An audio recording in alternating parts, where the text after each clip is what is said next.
예, 안녕하세요. 예, 지장경 강의 시간이 되겠습니다. 예전 일이에요. 몇 개월 전에 어느 불자님을 만났는데, 불자님은 아니죠. 왜냐하면 원래는 천주교 신자래요. 천주교 신자인 여성분을 만났는데, 이렇게 개인적인 작은 사업을 하시는 분이에요. 근데 너무 힘들고 답답한 일이 있어서 마음이 많이 번잡했는데, 이제 유튜브에서 제 법문을 듣게 되었대요. 거기서 어느 젊은 청년이 지장기도를 해가지고, 지장기도를 해서 자신의 업의 에너지를 완전히 바꾸고 자신의 운명을 아름답게 바꾸어 나가는 그런 이야기를 듣고서, 나도 이제 기도 한번 해봐야 되겠다, 지장기도 한번 해봐야 되겠다라는 마음을 일으키게 됐대요. 원래는 천주교 신자인데. 그래서 그것도 자기 인연법이니까, 그래도 과거 전생에 성근 착한 뿌리가 있으니까 이번 생에 부처님 법 만나서 기도를 시작할 수 있는 거예요. 그렇게 이제 지장기도를 했는데, 평소에 꿈이 없었대요. 자기가 평소에 잠을 자면 꿈이 없었는데 정말 희한한 꿈을 많이 꿨대요. 그래서 제가 가끔 강의하면서 하는 얘기인데, 유독 지장기도를 하면 좀 신비한 꿈을 많이 꾼다라는 말씀 드렸죠. 그래서 여러분들 좀 동감하시죠? 해봤어요. 웃자가 안 얘기고. 예. 유독 다른 기도에 비해서는 지장기도가 좀 꿈이 많아지지 않던가요? 예, 그 맞다고 해주세요. 그래서 꿈을 많이 꿨는데, 그리고 정말 신비한 그런 어떤 꿈들도 많이 꿨는데, 그분이 하시는 말씀이, 근데 딱히 일이 술술 풀린다거나 드라마틱한 변화가 일어나지는 않아요 라고 하시더라고요. 그래서 제가 늘 드리는 이야기지만, 그분께도 좋은 일이 생겨도 나쁜 일이 생겨도 누가 지은 업이다? 내가 지은 업이다. 좋은 일이 생겨도 나쁜 일이 생겨도 그 어떤 거에도 걸림없고 집착 없이 그냥 꾸준히 닦을 뿐이다. 그리고 기도를 열심히, 기도를 많이 했는데도 나쁜 일이 생기면 그거는 크게 받을 업을 어떻게 받는 거다? 작게 받는 것이다. 그러니까 지금처럼 꾸준하게 기도해라 라는 말씀을 드렸는데, 얼마 전에 그분이 이메일을 보내왔어요. 이메일을 보내왔는데, 스님, 정말 골치 아팠던 일이 있었는데, 정말 좀 골치 아프고 힘든 일이 있었는데 지장기도 하면서 싹 해결됐어요 이러더라고요. 당연한 거죠. 제가 항상 부처님 가피 이야기 자주 드리잖아요. 그렇죠? 정말 골치 아팠던 가슴에 걸린 일이 있었는데 기도하면서 정말 신기하게도 싹 해결이 됐대요. 그러면서 하시는 말씀이, 스님, 그동안 참 여러 일이 있었습니다. 좋은 일도 있었지만 나쁜 일도 있었고 신비한 일도 체험하고, 근데 좋은 일도 있었고 나쁜 일도 있었다. 그러면서 그분 하시는 말씀이, 이 말씀이 참 좋더라고요. 스님이 평소에 법문에서 하신 말씀, 좋은 일에도 집착하지 말고 나쁜 일에도 집착하지 말아라 라는 말씀이 더 확실하게 이해가 됐어요 라고 얘기하시더라고요. 뭐에도 집착하지 말아라? 좋은 일에도 집착하지 말고 나쁜 일에도 집착하지 말아라. 그냥 수행할 뿐이에요. 뭐 할 뿐이다? 딱 그냥 자기 업대로 사는 거예요. 제가 늘 말씀드리죠, 이게 다 인연법이에요. 이 인연법이라는 것이 다 자기가 지은 업의 인연대로 살아가는데, 전생에 복을 많이 지은 사람은 이번 생에 절에 안 다니고 기도 한 번 안 해도 하는 일마다 술술 풀리잖아요. 그렇죠, 여러분? 근데 어떤 사람은 절에 열심히 다니고 기도를 많이 해도 힘들고 괴롭고 답답한 일 많이 겪는 사람들 있잖아요. 그렇죠? 그것도 누가 지은 인연법이다? 내가 지은 업의 인연법이다. 그럼 스님 뭐하러 기도해요? 어차피 자기 업보대로 살 거면 뭐하러 기도해요? 크게 받을 걸 어떻게 받는다? 작게 받고, 또 내가 과거에 지었던 업장을 뭐한다? 소멸하고, 또 미래에 내가 살아갈 나의 무엇을 짓게 된다? 복, 선업, 공덕을 짓게 되는 것이다. 그러니까 여러분 적금 통장에 선업의 적금을 든다 생각하시면 되는 거예요. 결국 중생은 뭐대로 살아간다? 다 자기 복대로 살아간다. 아시겠죠? 그래서 힘들고 괴롭고 답답할 때가 뭐 할 때다? 기도할 때다 라는 걸 명심하시기 바랍니다. 아시겠죠? 자, 그러면 지장경 한번 펼쳐볼까요?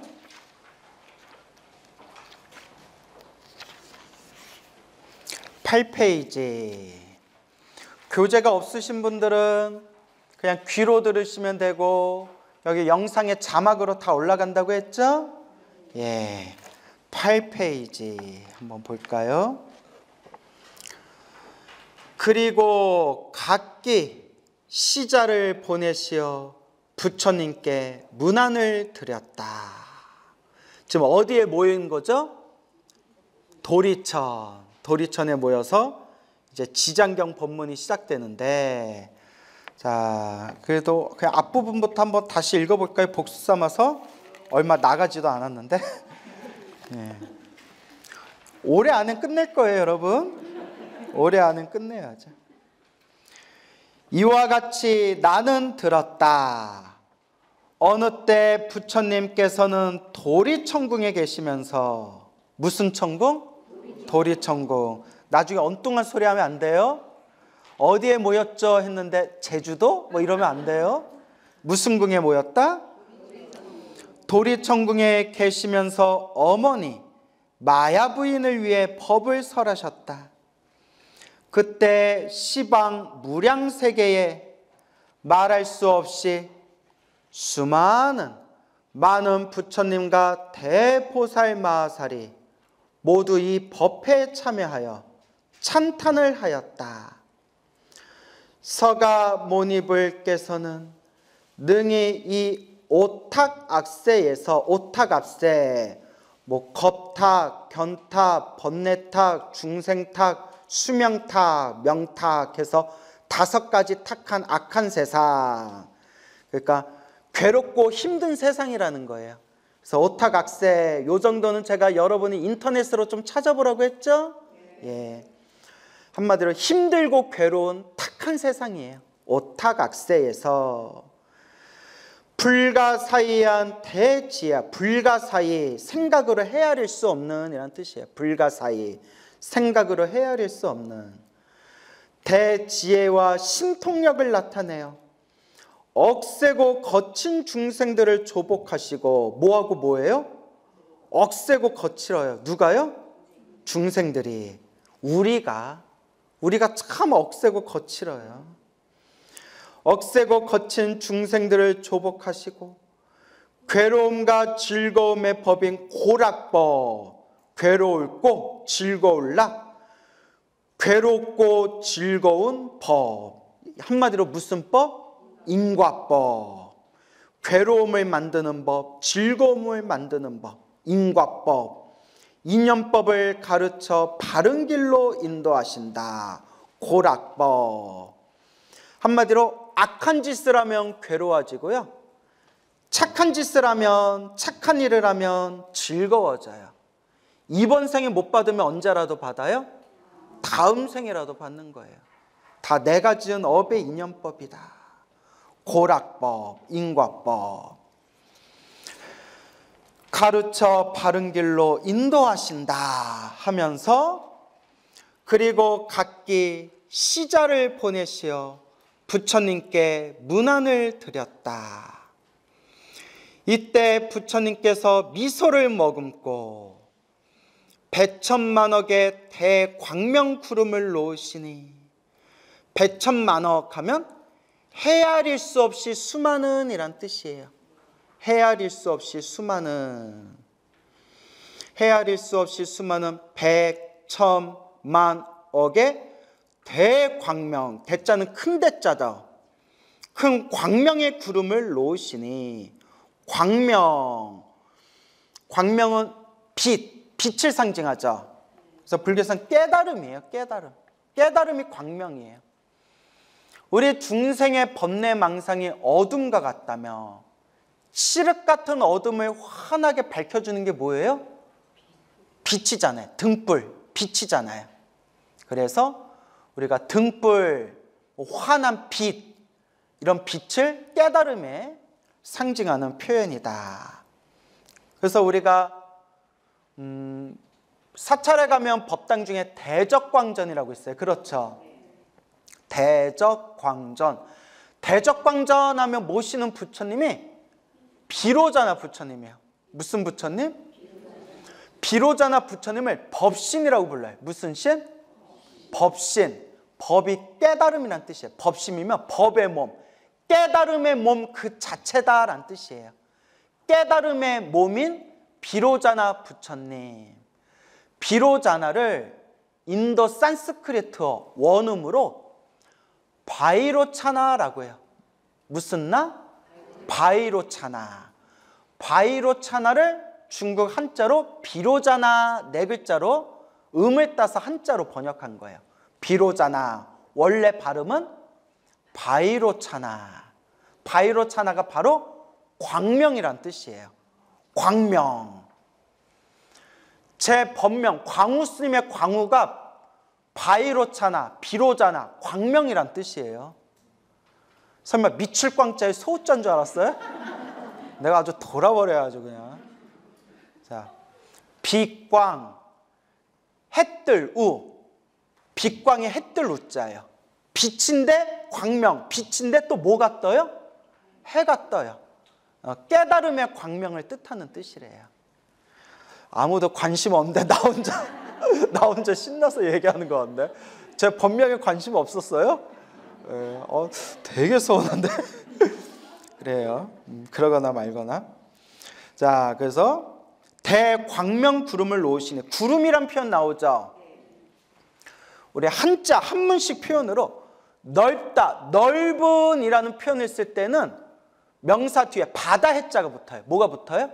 바다 해자.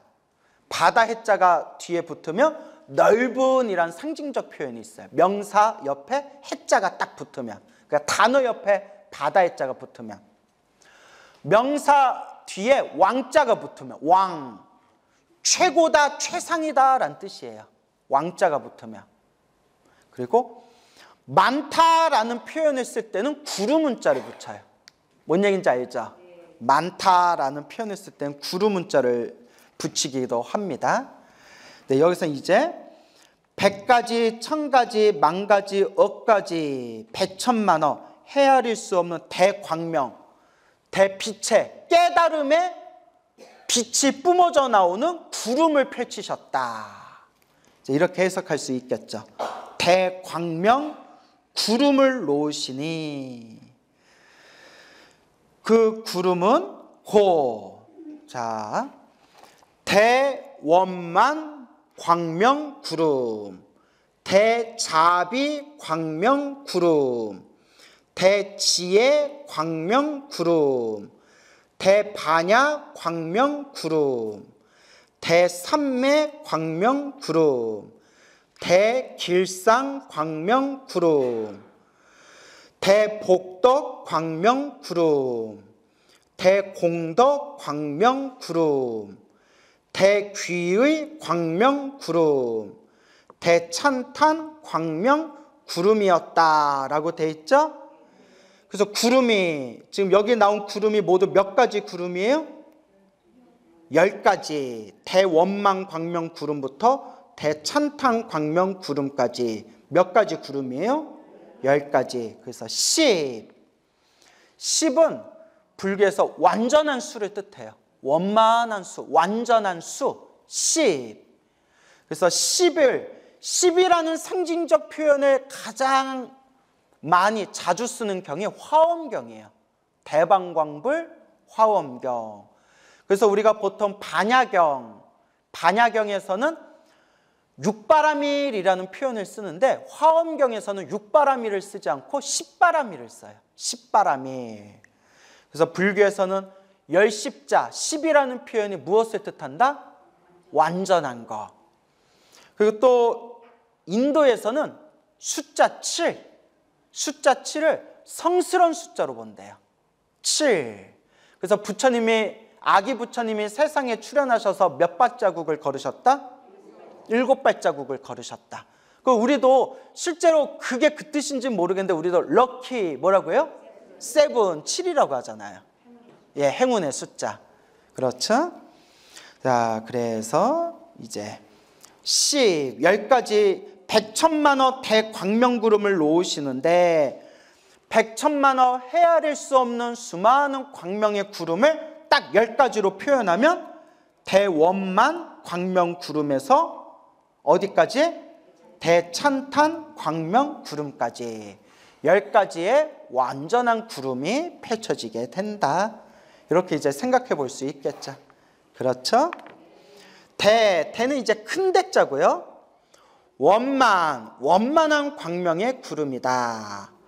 그래서 이제 원만에 대해서 제가 자주 설명드렸는데 원만은 완전 무결한이란 뜻이에요. 완전하다, 완전 무결하다.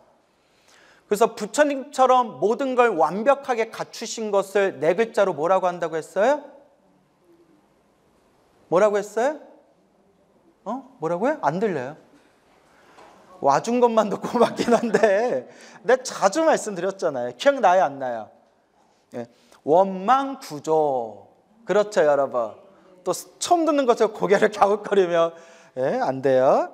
원망구조. 부처님처럼 모든 걸 완벽하게 갖춘 걸 우리가 뭐라고 표현한다? 원망구조. 지혜와 복덕과 신통과 자비를 완벽하게 갖춘 거예요. 그러니까 우리도 마음만 깨달으면 부처다라고 하지만 그 말이 이론적으로는 사실이지만 그냥 마음만 깨쳤다고 해서 석가모니 부처님처럼 원망구조, 자유자재한 힘이 나와야 안 나와요? 예, 나오는 것 같지는 않아요. 왜냐하면 우리 역사상에 출연했던 큰 스님들 보면 큰 스님들이 마음은 깨쳤다라고 하시지만 그 큰 스님들 살아온 일대기를 보면 부처님과 같은 능력을 쓰셨어요? 못 쓰셨어요? 쓰지는 못하셨잖아요. 큰 스님은 큰 스님이지만. 그래서 6바라밀, 10바라밀을 완성해서 지혜와 복덕과 신통과 자비를 완벽하게 갖춰서 아무런 흠도 없고 부족함도 없는 완벽한 완전 무결한 경지를 뭐라고 부른다? 원만구조이라고 부른다. 아시겠죠? 그래서 원만한 광명의 구름. 자, 그 다음에 무슨 광명의 구름? 자비 광명 구름. 대승불교에서는 이렇게 얘기해요. 불교의 목표는 성불이에요. 성불을 하려는 이유는 모든 중생을 제도하기 위해서예요. 혼자만 깨달으려고 성불하는 게 아니라 모든 중생을 다 제도하기 위해서 성불하는 거예요.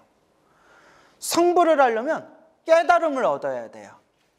근데 이 깨달음은 작은 깨달음이 아니라 완벽한, 완전한 깨달음을 얻어야 돼요. 완벽한, 완전한 깨달음. 공자님, 맹자님, 소크라테스 이 정도의 깨달음도 아니고 무슨 아라한의 깨달음도 아니고 한 점의 흠도 없는 완전 무결한 위 없는 최상의 깨달음을 얻어야 돼요. 그걸 우리 경전에서는 안욕따라 삼맥삼보리라고 불러요. 뭐라고 부른다? 안욕따라 삼맥삼보리. 그게 위 없는 최상의 깨달음이란 뜻이에요. 오직 부처님만 깨달은 것. 그래서 안욕따라 삼맥삼보리를 한자로 번역할 때 무상, 정등, 정각이라고 번역해요. 무상, 위 없는, 정등, 바르고 평등한, 정각, 바른 깨달음. 위 없이 바르고 평등한 바른 깨달음. 그래서 무상, 정등, 정각. 작은 깨달음이 아니라 최상의, 최고의 위 없는 깨달음이 안욕따라 삼맥 삼보리, 무상정등 정각이에요. 그러면 이 안욕따라 삼맥 삼보리, 무상정등 정각을 깨닫는 씨앗이 무엇이냐? 그게 자비심이래요. 무슨 심? 내가 모든 중생을 다 제도하겠습니다. 모든 중생과 다 함께 이 괴로움에서 완전히 벗어나 영원한 행복을 얻겠습니다. 모든 중생을 다 제도하겠다. 모든 중생을 완전한 깨달음의 길로 인도하겠다. 요 자비심, 요 자비심이 있어야 최상의 깨달음으로 갈 수 있대요. 이런 모든 중생을 다 제도하겠다라는 자비심이 없는 상태에서 깨달음을 얻으면 그건 소승불교가 된대요. 무슨 불교? 그래서 작은 깨달음이래요. 그건 작은 깨달음. 그래서 아라한의 깨달음이라고 해요. 아라한의 깨달음. 그런데 부처님의 깨달음, 완전한 깨달음을 얻기 위해서는 무슨 심이 있어야 된다? 자비심. 그래서 제가 늘 여러분들께, 여러분 기도하고 나서 기도의 마지막 마무리는 무엇으로 마무리하십시오? 사홍서원. 사홍서원의 첫 번째가 뭐예요? 중생을 다 건지오리다. 중생을 다 제도하겠습니다. 자비심. 아시겠죠? 여러분 자비심 있어요, 없어요? 진짜 있어요? 우리 불자들은 그렇게 기도를 많이 하고 봉사도 많이 하고 자비심도 많다면서 절에 가면 그렇게 싸워. 희한해 내가. 참 왜 그렇게 싸울까? 아직 뭐가 강해서 그래요? 업습, 업의 습관, 중생의 업의 습관이 아직 강해서 그래요. 그래서 참 우리가 닦을 게 많아요. 그렇죠? 자꾸 닦아야 된다. 그래서 무슨 심? 자비심. 그래서 대자비의 광명구름이 펼쳐지고, 그리고 우리가 또 무엇이 있어야 돼요? 지혜. 지혜 옆에 반야라고 나오죠? 반야. 불교에서 말하는 반야는 산스크리트어로 프라즈냐라고 해요. 뭐라고 한다? 프라즈냐. 모든 것을 꿰뚫어 보는 지혜예요. 근데 우리 중국의 큰 스님들이 번역할 때 반야를 지혜라고 번역하지 않았어요. 왜냐? 우리가 흔히 쓰는 지혜라는 표현보다 훨씬 더 심오한 깨달음의 경지, 반야. 그 반야를 그냥 지혜라고 번역하면 그 심오한 반야, 반야의 본래 뜻이 사람들이 잘못 알아듣고 우습게 생각할까 봐 반야를 지혜라고 번역을 안 하고 그냥 반야라고 부른 거예요. 알겠죠? 그래도 우리 사람들이 헷갈릴까 봐 반야지혜라고 부르는 거예요. 반야지혜. 근데 완전한 깨달음의 지혜예요. 그래서 여기서 앞에 대지혜 광명 구름이 펼쳐지고 대반야 광명의 구름이 펼쳐졌다 돼 있죠?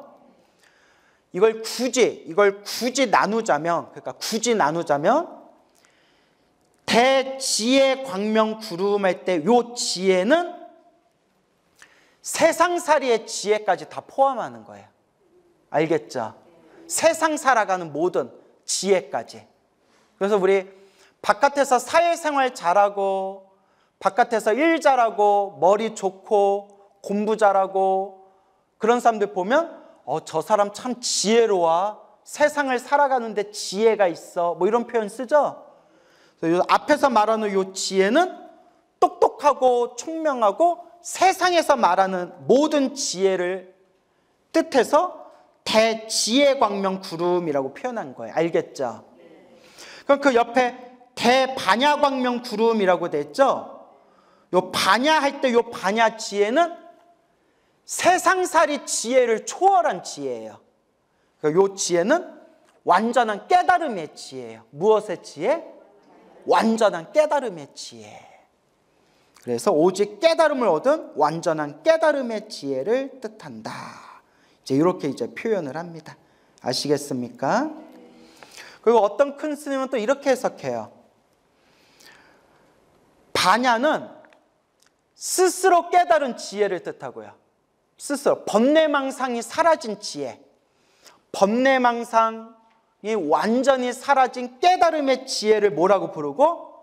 반야라고 부르고, 자기가 깨달은 반야를 중생들에게 펼치는 것을 지혜라고 부른다.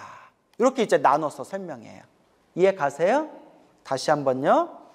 반야와 지혜를 따로 나눠서요. 반야라는 뜻하고 지혜라는 뜻을 나누어서 번뇌망상이 사라진 깨달음의 지혜를 뭐라고 부르고?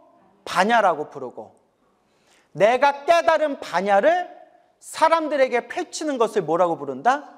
지혜라고 부른다. 이렇게 해석하는 스님들도 있어요.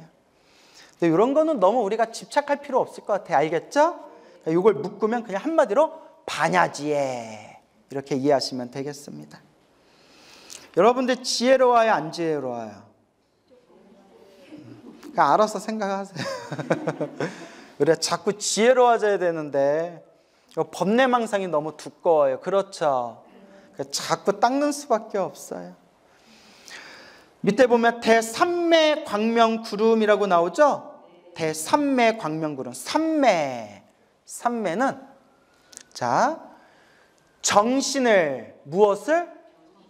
정신을 하나로 통일하여, 정신을 하나로 집중하여 몸과 마음이 고요하고 깊은 경지, 그걸 삼매, 선정이라고 불러요. 삼매, 선정 같은 뜻이에요.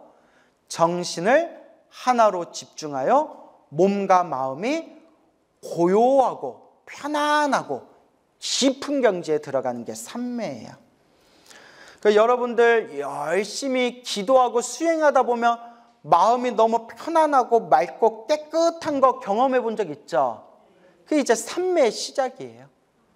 점점 삼매가 깊어지면 막 불이 나고 홍수가 나고 세상이 다 무너져도 흔들리지가 않는데요. 완전한 그런 깊고 고요한 상태에 들어가는데, 불교 경전에 보면 아주 깊은 삼매에 들어가면 몸과 마음의 상태가 완전히 바뀌어가지고 불이 나도 몸이 불에 탄다 안 탄다? 불에 타지를 않는데요. 물속에 빠져도 물속에서 숨이 막혀서 죽는다 안 죽는다? 안 죽는데, 요 삼매 상태에 싹 들어가면, 아주 깊은 삼매에 들어가면. 그렇다고 여러분 이런 거 실험해 보면 돼야 안 돼요? 삼매에 들어가면 몸에 불이 안 붙는다는데 한번 해볼까? 하고 이제 몸에다 불 붙이면 돼야 안 돼요? 큰일 나요. 삼매에 들어가면 물속에 들어가도 물에 빠져 죽지 않는다는데 한번 소양감 때문에 몸을 한번 던져볼까? 이러면 돼야 안 돼요? 예, 이거 그런 짓을 한다면 그건 지혜가 없어서 그래요. 뭐가 없어서 그래요? 지혜 요소만. 지혜가 없어서 그런 거예요. 그러니까 삼매, 정신이 하나로 집중되어 몸과 마음이 깊고 편안한 깊은 경지에 들어가는 게 삼매입니다. 아시겠죠? 삼매. 대길상 광명구름. 길상은 행운이란 뜻이에요. 행운. 좋은 징조. 행운이란 뜻이에요. 행운. 쉽게 말하면 행운. 길상. 행운. 그러니까 모든 일에 항상 좋은 일이 생기는 거. 한번 좋은 일, 행운이라고 해요. 길상, 행운. 그래서 우리 부처님께서 보리수 나무 아래에서 완전한 깨달음을 얻기 직전에 시다르타 수행자였을 때 보리수 나무 아래 딱 앉으려는데 그때 어느 농부가 풀을 가지고 지나가고 있었대요. 그때 맨바닥에 이제 앉으려니까 바닥이 딱딱하잖아요. 그때 농부가 시다르타 수행자가 보리수 아래 앉으려는 모습을 보고 수행자여 제가 풀을 보시할 테니 이 풀에 앉으십시오 하고 폭신폭신하고 부드러운 그 풀을 보시했대요. 그때 시다르타가 이 풀의 이름이 무엇입니까? 할 때 무슨 풀입니다? 길상초입니다.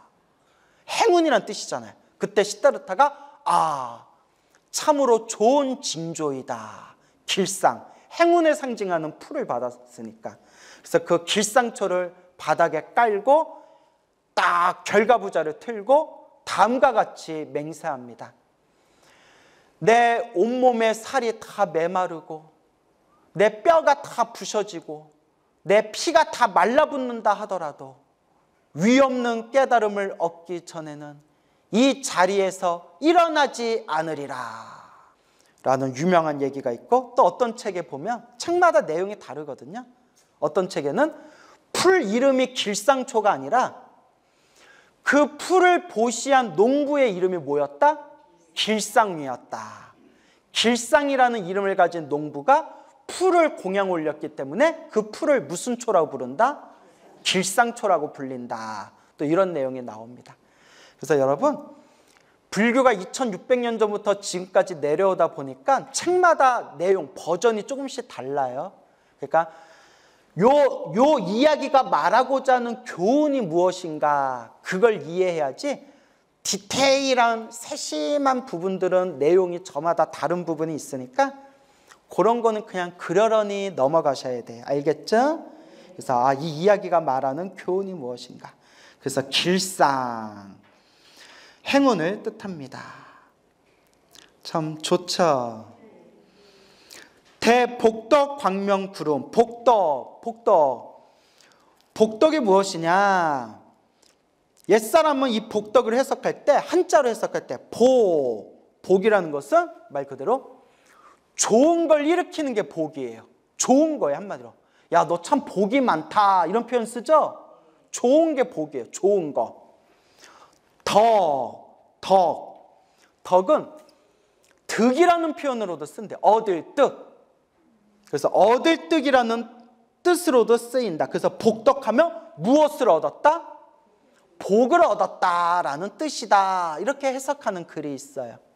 물론 해석이 여러 가지 해석이 있어요. 그래서 복덕, 복을 얻었다. 복덕. 옆에 보면 공덕이라고 나오죠. 공덕. 여러분, 우리 한문 문화권에서는 복덕과 공덕을 따로 해석하는 경향이 있는데,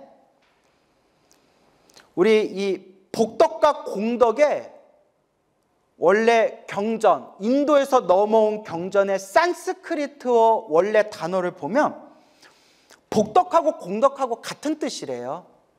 산스크리트어로 따라해서 구나, 인도 산스크리트어로 구나라는 단어를 한자로 번역할 때 복이라고도 번역했고 공덕이라고도 번역한 거예요. 그러니까 복덕하고 공덕하고 원래 의미의 뿌리는 같다, 다르다. 같다. 인도 산스크리트어 구나라는 단어에서 나온 것으로 중국에 번역하신 스님들이 복이라고도 번역했고 공덕이라고도 번역했다. 그래서 원래 뜻은 같다, 다르다? 같다. 그런데 후대로 내려오면서 특히 달마대사 법문이나, 달마대사를 들어보셨죠? 달마대사 법문이나 중국의 큰 스님들이 복덕과 공덕을 다르게 해석하기 시작한 거예요. 그래서 뭐라고 해석하냐면, 복덕은 세상에서 세상살이 하면서, 바깥에서 세상을 살면서 잘 먹고 잘 사는 게 복덕이고, 공덕은 마음의 깨달음을 얻는 게 공덕이다. 이런 식으로 다르게 해석을 하셨어요. 머릿속에 정리가 됐나요? 그래서 복덕은 바깥 세상에서 잘 먹고 잘 사는 것을 복덕이라 부르고, 공덕은 우리가 수행을 해서 마음을 깨치는 걸 공덕이라고 부른다네. 이렇게 중국 스님들이 해석을 해가지고 우리는 복덕과 공덕을 다르게 표현하는 그런 어휘적인 문화가 있지만 뿌리를 거슬러 올라가 보면 원래 의미는 복덕이나 공덕이나 원래 뜻은 같다 다르다? 같다. 산스크리트어 어디에서 나온 말이다? 구나. 구나라는 단어에서 나온 말이다. 한마디로 복덕과 공덕, 구나의 뜻은 내가 원하는 바를 이루어지게 해주는 것이란 뜻이에요. 내가 원하는 바를 뭐하게 해주는 거? 이루어지게 해주는 거. 내가 원하는 바를 이루게 하려면 뭐가 있어야 돼요? 복이 있어야 돼요. 복덕, 공덕이 있어야 돼요. 그래서 여러분들이 복을 많이 지었으면, 공덕을 많이 닦았으면 하는 일마다 원하는 일마다 술술 풀리는 거고, 여러분들이 지어놓은 복이 부족하고 공덕이 부족하면 자꾸 장애가 생기고 막힘이 생기는 거예요. 그러니까 여러분들이 인생살이 살아가면서 힘들고 괴롭고 답답하면 이제 더 이상 남 원망 그만하고 조상 탓 그만하고 누구를 반성해라? 나 자신을 반성해라. 그리고 앞으로 행복하게 살고 싶다면, 행복한 삶을 창조하고 싶다면 무엇을 많이 지어라? 복을 많이 지어라. 공덕을 많이 닦아라. 뭐대로 살아간다? 복대로 살아간다. 아시겠죠? 그러니까 기도 좀 많이 하세요. 네, 기도를 많이 하세요. 자, 그 다음에 대귀의 광명구름. 귀, 돌아갈 귀, 의지할 의. 당신에게 돌아가 의지합니다. 산스크리트어로는 나마스라고 불러요. 뭐라고 해요? 나마스. 그리고 인도에선 지금도 인사할 때 나마스테라고 인사한대요. 그래서 나마스. 이게 우리 한자에서는 뭘로 번역되었을까요? 나무. 따라해보세요. 나무. 그래서 나무 아미타불, 나무 관세음보살, 나무 지장보살. 나무가 귀합니다 라는 뜻이에요. 귀합니다. 그래서 귀합니다. 귀는 두 가지 뜻이 있어요. 첫 번째 뜻은 불, 법, 승. 부처님 가르침, 승가, 청정한 스님들의 모임에 돌아가 의지하겠습니다. 그래서 불법승 삼보에 귀의하겠습니다. 이게 첫 번째 뜻이고요. 두 번째 뜻은, 자, 따라해보세요. 불성. 네, 우리 마음 안에 있는, 중생 마음 안에 있는 진짜 부처님, 우리 마음 안에 있는 마음이라는 참 마음, 불성이라는 참 마음, 참된 마음에 뭐 하겠습니다? 귀의하겠습니다 라는 뜻이 있는 거예요. 알겠죠? 그래서 귀는 크게 두 가지 뜻이 있다. 첫째, 불법성 삼보에 귀의합니다. 둘째, 우리 마음 안에 있는 참마음, 불성에 귀의하겠습니다. 마지막, 대찬탄 광명구름. 찬탄. 찬탄은 말 그대로 칭찬하고 감탄하는 거예요. 칭찬하고 감탄하다. 그래서 우리 마음, 진실한 마음으로 어떠한 대상을 칭찬하고 감탄하고 함께 진심으로 기뻐하는 것. 진심으로 칭찬하고 감탄하고 함께 기뻐하는 것. 그걸 두 글자로 뭐라고 부른다? 찬탄이라고 부른다. 자, 그래서 10가지 광명의 구름을 포함하여 백천만억 한량없는 백광명의 구름이 활짝 펼쳐졌다라는 것을 기억하시기 바랍니다. 알겠죠? 그래서 여러분들도 이제 꿈을 꾸실 때 꿈에서 환한 광명이 보이면, 환한 빛이나 환한 광명의 구름이 보이면 엄청나게 좋은 길몽이에요. 근데 너무 꿈에 집착할 필요는 있어요, 없어요? 없지만 이왕이면 꾸면 기분은 좋겠죠? 그래서 저도 말씀드렸죠. 올해 10여 년 전에 포교당에서 한창 기도할 때, 나무아미탑을 기도하고 금강경 기도할 때 제가 생생한 꿈을 꿨는데, 하얀 산종불, 하얀 옥불로 만든 세 분의 부처님, 한 분의 부처님과 두 분의 보살님이죠. 세 분의 그 불보살님, 그 몸에서 환한 황금빛 환한 광명이 뿜어져 나오는 꿈을 꾸고 나서 제가 전국구 법사 스님으로 대박 났다고 했잖아요. 부럽죠? 부러워하지 마세요. 예, 다 자기 그냥 복대로 사는 거고, 다만 드리고 싶은 얘기는 무엇을 열심히 해라? 기도를 많이 하셔야 된다라는 의미가 되겠습니다. 아시겠죠?